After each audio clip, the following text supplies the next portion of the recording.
আসসালামু আলাইকুম। আমার নাম রত্না, আমি একজন প্রবাসী নারী। আসলে আমি আমার আম্মুর মাধ্যমে প্রবাসে যাই। আমার হাজবেন্ড আগেই ওখানে ছিল, তো সেখানে আমার পারিবারিকভাবে বিয়েটা হয়। বিয়ে হওয়ার পরে আমার সাংসারিক জীবন 3 বছর ভালোই কাটে। ভালো কাটার পরে আমি বাহিরের থেকে বাংলাদেশে আসি। আসার পর আমার স্বামীও আসেন, দুজনেই আসি। আসার পরে আমার জানি না কি হয়েছে, আমার বাচ্চা পেটে আসার পর থেকে এই 3.5 মাস পর থেকেই আমার হাজবেন্ড আর কি আমাকে রেখে চলে গেছেন।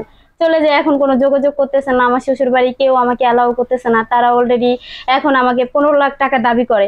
প্রিয় দর্শক, আসসালামু আলাইকুম। দর্শক, আমাদের সামনে আছেন রত্না, তিনি একজন প্রবাসী নারী। তো এই প্রবাসে যখন কোন দেশে গিয়েছিলেন বোন আপনি? জি, আমি লেবানন গেছিলাম। লেবানন গিয়েছিলেন। লেবানন সেখানে গিয়ে তার স্বামীর সাথে পরিচয় থেকে আছে। সেখানে পারিবারিক ভাবে যে বিয়ের কথাটা বলছেন, এটা কি আপনার শ্বশুর শাশুড়ির সাথে যোগাযোগ করে? আমার শ্বশুর ছিলেন, মানে শাশুড়ি আপনার কথা শ্বশুর তারা কি মিথ্যা সেখানে বলছিলেন। ছিলেন? হ্যাঁ, আচ্ছা শ্বশুর ছিলেন। আচ্ছা, আপনার স্বামী ওখানে কি করতেন? আমার স্বামী রেস্টুরেন্টে কাজ করতেন। রেস্টুরেন্টে কাজ করতেন। তো সেখান থেকে পরিচয় হয়ে তারপরে আপনাদের ফ্যামিলিগত ভাবে বিয়ে হয়েছিল। জি জি। এখানে কে কে উপস্থিত ছিলেন আপনাদের বিয়েতে? সেখানে বলতে আমার হাজবেন্ডের কফিল, আমার কফিল, তারপরে অনেক বাঙালি ছিলেন, কারণ অনুষ্ঠান করে বিয়ে হয় তো প্রচুর বাঙালি ছিল। ও, আনুষ্ঠানিক ভাবে বিয়ে শাদী হয়েছে। আচ্ছা বোন, ওখানে আপনি বিয়ের পরে কত বছর ছিলেন? ওখানে আমি বিয়ের পরে, আমার হাজবেন্ড তো আমার 5-6 মাস আগে আসে, তো বিয়ের পরে 2.5 বছর 3 বছর এরকম মাস একসাথে সংসার করেছেন। তো সেখানে কি আপনাদের কোনো বাচ্চা হয়েছে? জি না, ওইখানে আমার কোনো বাচ্চা হয় না। আমার আসলে একটু প্রবলেম ছিল, বেবি না হওয়ার একটু প্রবলেম ছিল। মানে আপনার সেটা আমি এখানে এসে চিকিৎসা করানোর পরে। আচ্ছা, এরপরে কি ঘটেছিল? তখন কি আপনি আপনার শ্বশুর বিয়ের আগে থেকে কি শ্বশুর শাশুড়ির সাথে কথা হতো? সবার সাথে কথা বলছি। তো তাদের অনুমতি ছিল আর কি, তারা উপস্থিত ছিল না আর কি? তারা কি ফোনে কথা বলতাম সবার সাথে, ভিডিও কলে অডিও কলে কথা বলতাম। বিশেষ করে আমার শ্বশুর, উনি প্রতিদিনই কথা বলতো। আমার শাশুড়ি একটু হাজবেন্ডের সাথে রাখছিল। আমাকে বিয়ে করার সময় আমার শ্বশুর আর আমার হাজবেন্ড দুজনেই আমার শাশুড়ির বিরুদ্ধে একটু মিথ্যা বলছিল, যে তার মা মানে নাই বললে এরকম কিছু বলছিল। তারপর থেকে আর কি আমার শাশুড়ি একটু রাগ করে কম কথা বলতো। মানে আপনার স্বামী মানে তার মাকে অস্বীকার করেছে? মাকে বলছিল তার মা নাকি তার সাথে সৎ মার মতো বিহেভ করে, তাকে ভালোবাসে না, দেখতে পারে না। তো এরকম কিছু বলছিল। আপনি কথা বলতেন?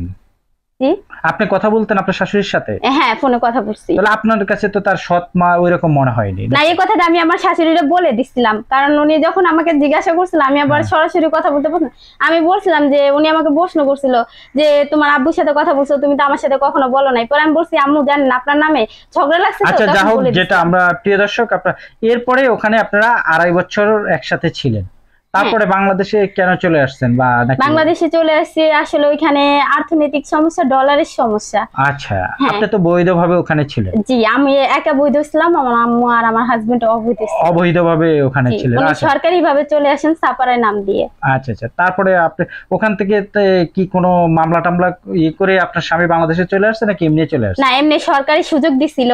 ওই দেশে ডলারের সংকটের কারণে সরকার সুযোগ দিছিল, যাদের কাগজ নাই তারা সরকারি ভাবে আসতে পারে। আচ্ছা আচ্ছা, তো সে তার বাড়ি কোথায়? তার নাম কি? তার বাড়ি হইছে ফেনী। হ্যাঁ, আচ্ছা, আপনার কাছে এই যে কাগজগুলো কিসের কাগজ এখানে? জি, এটা আমার হাজবেন্ডের, আমার মেডিকেল রিপোর্ট, তারপর আমার বিয়ের কাবিন। আচ্ছা আচ্ছা, বিয়ের কাবিন তো আপনাদের ওই দেশের আইন অনুযায়ী হয়েছে, ওখানকার কাগজ আছে? কোর্ট কাবিন। আচ্ছা আচ্ছা, তারপরে বলেন। হ্যাঁ, আমার হাজবেন্ডের বাড়ি হইছে গ্রাম কহুয়া, ডাকঘর, বক্স মাহমুদ, উপজেলা পরশুরাম, জেলা ফেনী। ফেনী। আচ্ছা, আপনি পড়াশোনা করেছেন কতটুকু? আমি বেশি পড়ালেখা করিনি। আচ্ছা, তো এরপরে আপনার স্বামী ওখান থেকে সরকারি একটা সে অবৈধ ছিল, তারপরে সরকারি সুযোগে তিনি বাংলাদেশে চলে আসছেন। জি জি। তখন বাংলাদেশে চলে আসার পরে তো আপনি তো ওখানেই ছিলেন? আমি বাহিরে ছিলাম, আমার হাজবেন্ড এসে সোজা বাড়িতে উঠে। আচ্ছা, তারপর বাড়িতে ওঠার পরে আমি সবার সাথে, কারণ সবার জন্য মার্কেট করে পাঠাইছিলাম, তো সবার সাথে কথাবার্তা বলছি। বলার পরে দেখা গেছে আমার হাজবেন্ড, যখন আমি আসলাম, আমার বাবা মারা যাওয়াতে আমি আসি, হঠাৎ করে আমার হাজবেন্ড আর আমার ছোট বোন আমাকে ফোন দেয় যে আমার বাবা মারা গেছে। তখন ওরা যায়, যাওয়ার পরে হঠাৎ করে খবর দেওয়াতে, আমার তো বৈধ, আমি তখন টিকিট কাটতে কাটতে আমার 40 দিন লেগে গেছে। আচ্ছা, তো আপনার হাজবেন্ড বাংলাদেশে আসার কতদিন পরে আপনার বাংলাদেশে এসেছে? প্রায় 5-6 মাস। প্রায় 5-6 মাস। এই 5-6 মাসের ভিতরেও মানে সবসময় কন্টিনিউ যোগাযোগ ছিল? জি জি। আচ্ছা, তো আপনি এসে কি ফেনীতে উঠেছেন? জি না, আমি এসে আসলে আমি আসার 3 মাস আগে আমার হাজবেন্ডের সাথে আমার শ্বশুরের সাথে একটু ঝগড়া লাগে। টাকা পয়সা নিয়ে বাপ ছেলের মধ্যে তাদের বাপ ছেলের ভিতরে যেটাই হোক না কেন, সে কিন্তু তারপরে সে কি আলাদা কোথাও বাসা নিয়েছিল? হ্যাঁ, উনি ঢাকা সাভারে একটা বাসা নেন, আমি ওখানে এসে উঠি। তো আপনি যখন আসতেছেন তখন তো আপনার শ্বশুর শাশুড়ি জানে আপনি? হ্যাঁ, জানে। তো আপনি মানে আপনার স্বামী যেখানে আছে আপনি সেই বাসায় উঠেছেন। আচ্ছা, তারপরে কি করেছিল? তারপরে আর কি এখানে চলতে থাকে। এখানে আমরা আর কি যেখানে ভাড়া থাকি রুম ভাড়া অনেক বেশি। তো আচ্ছা, আমার হাজবেন্ড তখন রাজমিস্ত্রির কাজ করতো, রাজমিস্ত্রি তো ওই টাকা দিয়ে পুষাইতো না। না পুষানোর কারণে জানুয়ারি 10 তারিখে আমি জানতে পারি যে আমি অন্তঃসত্ত্বা। আচ্ছা তো আচ্ছা তখন জানার পরে আমি 10 তারিখে আর কি আমি আর আমার হাজবেন্ড দুজনেই চাকরির জন্য অ্যাপ্লাই করি। তো দুজনেরই একই জায়গায় চাকরি হয়ে যায়, আচ্ছা, একই পদবিতে হেল্পারে। তো ওরও চাকরি হয়ে যায়, আমারও চাকরি হয়ে যায়। তো মানে আমি গার্মেন্টসে চাকরি করতে হয়ে থাকি। যায়। হ্যাঁ, আচ্ছা, তারপরে? তো আমি আর আমার হাজবেন্ড ওখানে চাকরি করি। তো আমার অন্তঃসত্ত্বার কারণে আর কি চাকরিটা চলে যায়। আচ্ছা, যে আমার চাকরির বয়স কম, আমার অন্তঃসত্ত্বাটা বেশি ছিল, যার জন্য আমার আচ্ছা। জবটা রিজাইন দেওয়া লাগে। আমি রিজাইন দিয়ে চলে আসি। আমি রিজাইন দিয়ে মানে আপনাদের অনাগত সন্তানের জন্য তাকে হলো দুইজনে ডিসিশন নিয়েছেন চাকরি হ্যাঁ, করবেন না আর কি। জি ভালোই ছিল সংসার। জি। আচ্ছা, তারপরে? তারপরে আমি রিজাইন দিয়ে আমি 28 তারিখে চলে আসি। আমার হাজবেন্ড হলো 9 তারিখে বাড়িতে যায়, স্যালারি উঠে 8 তারিখে স্যালারি উঠে আমাকে কোন বাড়ির 8 সাথে তারিখে করে দিয়ে চলে যায়? তারপরে কোন মাসের 8 তারিখে? জি মানে কোন মাসের 8 তারিখে চলে যায়? মানে এখন থেকে কতদিন আগে আর কি? 2.5 মাস আগে। 2.5 মাস আগে চলে যায়। আচ্ছা, হ্যাঁ, তারপরে? ফেব্রুয়ারির 8 তারিখে হয়তো চলে তারপর গেছে। আমি 1 মাস ওয়েট করি তার জন্য, হচ্ছে আমার ফোন দিবে এটা মনে করে আর কি যে মানে বাড়িতে গেছে। চলে যাওয়ার পরে কি আপনাকে আর ফোন দেওয়া হয় না? না, আমাকে ফোন দেওয়া হয় নাই। কারণ কি? আপনাদের ভালোই সংসার ছিল, তো আপনি? জি, আসলে ফোন দেওয়ার কারণটা কি সেটা আমি জানি না, তবে আমার খালা শাশুড়ির সাথে আমার রেগুলার কথা হতো।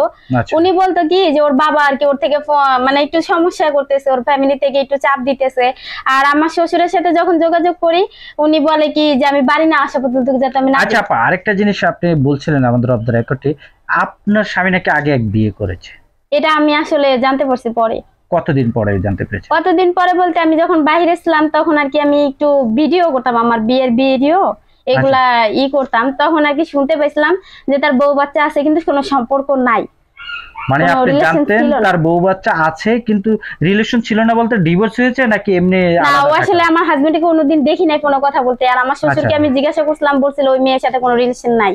আচ্ছা, তারপরে যখন বাড়িতে এসে শুনি, যে বাড়িতে এসে শোনার পরে মানে বলতে কি ওই মেয়ের সাথে আসলে রিলেশন ছিল না।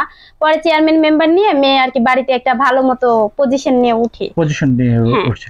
আচ্ছা, ওই সংসারের ছেলে মেয়ে আছে আপনার স্বামীর? আমি জানতে পারছি বাট দেখি নাই কখনো যে আছে? দুটা কি বাচ্চা জানতে আছে, পেরেছেন? দুইটা বাচ্চা আছে? মেয়ে বাচ্চা। দুইটা মেয়ে বাচ্চা আছে। আপনি কি কখনো আপনার শ্বশুর বাড়িতে গিয়েছেন? আমি গেছিলাম রোজার 3 রোজায় গেছিলাম 5 তারিখে। তো তখন গিয়ে কি দেখেছেন? আছিল জি। সন্তান আপনার? সেই মানে আপনার হাজবেন্ডের আগের ওয়াইফ আছে? আমি তাকে দেখি নাই, শুধু আমার শ্বশুর ছিলেন, ননদ ছিলেন, আচ্ছা, মানে এরা ছিলেন আর কি, তাদেরকে দেখছি বাট তাকে ওদেরকে দেখি নাই। আচ্ছা। যখন আপনি বিয়ে করেছেন তখন আপনি জেনেছেন যে এতটুকু যে তার স্ত্রী ছিল না কিন্তু? না না, যখন বিয়ে করছি তখন জানি নাই। আমি বিয়ের 3 বছর মানে বাইরে আসার কিছুদিন আগে জানতে পারছি। মানে আপনি দেশে ফেরার কিছুদিন আগে জানতে পেরেছেন জি। যে না, আপনার স্বামী আরেকটা বউ আছে আরেকটা তার? বিয়ে করছে। আচ্ছা, তো এখান থেকে যে আপনার 2.5 মাস আগে চলে কি ওই বউয়ের কাছে চলে গেছে? না, ওই বোর কাছেও যায় নাই। এখন বাড়িতে যাওয়া উঠার পরে এখন ওর বাবা আর কি ওরে আবার মানে শর্ত দিছে আর কি, যে আমাকে ডিভোর্স দেওয়ার পরে ওকে অন্য দেশে নিয়ে চলে যাবে। ওরা আবার কুয়েত যাওয়ার প্ল্যান করতেছে, ভিসা আচ্ছা, লাগাইছে কুয়েতের তাহলে জন্য। ওর বাবা কয় বিয়ে করেছে? সেটা আমি আসলে জানি না, কারণ জানেন। তাদের তাহলে এই যে ছেলেকে তার বাপে এই রকম সাপোর্ট দেয় যে এর আগে একটি বিয়ে করেছে, তার সাথে মানে সম্পর্ক তেমন নেই, বা এখন আপনার সাথে সে একই ধরনের। এখন যেহেতু আপনাকে যদি ডিভোর্স দেয়, আপনি তো 7 মাসের অন্তঃসত্ত্বা, তো এই সন্তান নিয়ে আপনি আসলে কি করতে চাচ্ছেন এখন? আসলে এখন বলতে কি, এখন আমি তো ওই মেয়েটাকে চিনি না যে ওর বিরুদ্ধে কোনো দোষ দেবো, আমি আচ্ছা। জানি না। আসলে আমি মনে করি ও একজন অসহায়। আচ্ছা। কারণ অসহায় না হলে স্বামী 6-7 বছর যোগাযোগ না করলেও তার বাড়িতে পড়ে থাকা অসম্ভব। আর আমি মনে করি আমার স্বামী আর আমার শ্বশুর দুজনেই প্রতারক। কারণ আচ্ছা, আমাদের দুজনকে উনিই ঠকাইছেন, তাদের একটা শাস্তি হওয়া উচিত।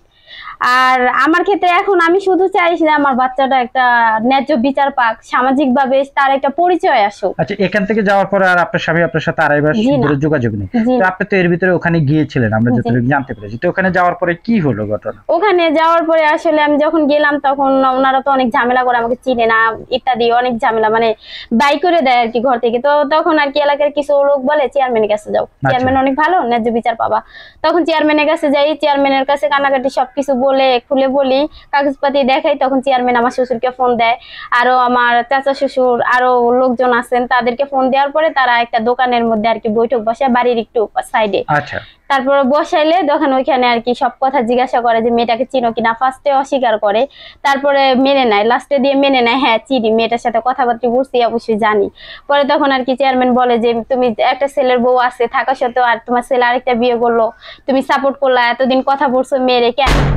তখন আর কি সে কোনো কথা বলে না, নীরবতাই পালন করে। তখন চেয়ারম্যান বলে ঠিক আছে যা হওয়ার হয়েছে, তুমি যদি মেনে না নাও মেয়েটাকে তাহলে মেয়েটা মামলা করে দিবে, সেখানে আমি ওরে রায় দিয়ে দিতেছি, ও মামলা করবে। এখন তুমি আমার এলাকার লোক, আমি চাই না তোমার নামে মামলা করুক, আমরা সামাজিক ভাবে একটা বিচার করে দিতেছি। আচ্ছা মেয়েটাকে খরচা দিবা। আমার হাজবেন্ডকে ডাকার কথা বলা হয়, আমি বলি যে আঙ্কেল আমার হাজবেন্ডকে ডাকেন, ওকে না ডাকলে তো বুঝতে পারবো না আসল ঘটনা কি। আচ্ছা আচ্ছা। পরে বলতেছে যে ও এখানে থাকে না, কোথায় থাকে ওনারা জানে না। তো আমি মানে আবার ঠিকানা ওখানে দিয়ে আপনার দিই। হাজবেন্ডকে হাজির করেনি, আপনার শ্বশুরে জি। যেটা হোক চেয়ারম্যানের রায় দিয়েছে কি আসলে? চেয়ারম্যানের রায় দিছে 3000 টাকা করে আমাকে প্রতি মাসে দিতে বলে, আর আমার ডেলিভারির খরচাটা ওইটা আমার শ্বশুরকে দিতে বলে, আর আমার বাচ্চা ডেলিভারির পরে ছেলে মেয়ে যাই হোক তারপর ডেলিভারির পরে তারা একটা সাজেশন দিবে। মানে এর আগে বিষয়টা কেন তো হ্যাঁ। আপনি থাকবেন কোথায় বা এটা কোনো সিদ্ধান্ত হয়? আমি সেটা বলছিলাম আঙ্কেল আমার তো থাকার মতো বর্তমানে অবস্থা নেই, আমি বাসায় 2 মাসের রুম ভাড়া পাই, বাড়িওয়ালা তো আমাকে বের করে দিবে। বলে দেখো মা তোমার শ্বশুর তো তোমার দায়িত্ব নিছে, এখন তোমার স্বামী কোথায় আছে সেটা তো আর আমি জানি না। আমি তারপরে চেয়ারম্যানকে ডিটেল দিই যে আমার স্বামী অমুক জায়গায় আছে, আমি দেখে আইছি। পরে তারা অতটা গ্রাহ্য করে না, মানে না আপনাকে করার কারণে আমি আপনি কি অসহায়। কোনো মামলা করেছেন এই বিষয়ে? জি না। তো এখন আপনি চাচ্ছেন কি, আপনি কি আসলে এটা ন্যায্য বিচার বা আপনার স্বামীর অধিকার ফিরে পেতে চাচ্ছেন এমন কোনো কিছু? হ্যাঁ, জি আসলে আমি অবশ্যই আমি তার সন্তানের মাতার সাথে সংসার করতে চাই। এখন বাকিটা হচ্ছে তাদের উপরে নির্ভর করতেছে যে আমার সাথে যাই হোক কিন্তু আমার বাচ্চাটার যেন কোনো না হয়, আমি আমার বাচ্চাটার জন্যই যত কিছু। দেখে গেছে আমি হয়তো এই পরিস্থিতিতে আমার আত্মহত্যা করা ছাড়া কোনো রাস্তা নেই যদি তারা মেনে না নেয়, কারণ আমি আত্মহত্যা করলে খেতে আপনি পারি চলে না। যাবেন বা যেতে হোক না কেন, কিন্তু আপনার জনাগত যে সন্তান আসতেছে জি তার তো কোনো অপরাধ নেই। এখন দেখে গেছে তার অপরাধ নাই, এখন আমি ঠিক মতো খাবার পাই না, আমি না খেয়ে থাকতে পারি কিন্তু আমার বাচ্চাটা তো না খেয়ে থাকতে পারে না। না, একটা ক্ষুধার কষ্ট কিন্তু একজন গর্ভবতী মহিলাই বুঝতে পারে যে তার পেটে ক্ষুধা লাগলে বাচ্চাটা কি করে। প্রিয় দর্শক, আসলে আপনারা যতটুকু জানতে পেরেছেন যে এই যে বোনটি আসলে তাদের যে বিয়ে হয়েছে তারপরে সে এখন 7 মাসের অন্তঃসত্ত্বা, কিন্তু আসলে কোন পয়সালাতে তিনি এসেছেন। আচ্ছা, ওই যে আপনাকে 3 মাসের টাকা দিবে সেটা কি দিচ্ছে এখন? জি না, আমার আচ্ছা, টাকা যেটা দেয় না। চেয়ারম্যান রায় দিয়েছে সেটা কিন্তু তিনি পাচ্ছেন না। তাহলে দর্শক আমাদের সাথে থাকুন এবং আগামী পর্বতে আরো বিস্তারিত আপনাদেরকে জানাবো। সে পর্যন্ত আমাদের সাথে থাকুন। আসসালামু আলাইকুম।